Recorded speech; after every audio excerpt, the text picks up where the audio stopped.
মার্কিন president Donald ট্রাম্পের চীন সফরের মাত্র 4 দিন পরই বেইজিং যাচ্ছেন রুশ প্রেসিডেন্ট ভ্লাদিমির পুতিন।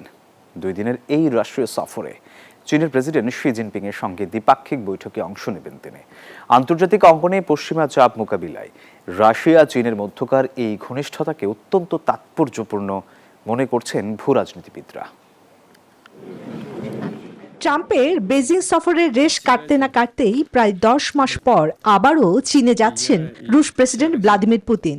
মঙ্গলবার বেজিংয়ে পৌঁছে তিনি যোগ দেবেন 10ম চীন রাশিয়া এক্সপোতে।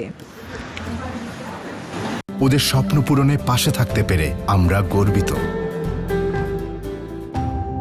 দুই দেশের সুপ্রতিবেশী ও বন্ধুত্বপূর্ণ সহযোগিতা চুক্তির 25 বছর এবং কৌশলগত অংশীদারিত্বের 30 বছর পূর্তি উপলক্ষে এই সফরের আয়োজন। এতে দ্বিপাক্ষিক সম্পর্ক আরও গভীর করার উপর জোর দেওয়া হবে।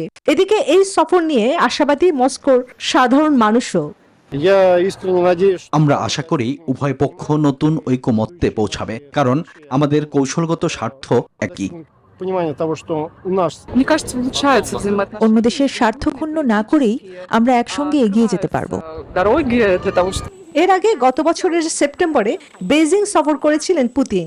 চীনের রাষ্ট্রীয় সংবাদ মাধ্যম গ্লোবাল টাইমস বলছে, অল্প সময়ের ব্যবধানে যুক্তরাষ্ট্র ও রাশিয়ার প্রেসিডেন্টের এই সফর প্রমাণ করে বেজিং এখন বিশ্ব কূটনীতির অন্যতম প্রধান কেন্দ্রবিন্দু।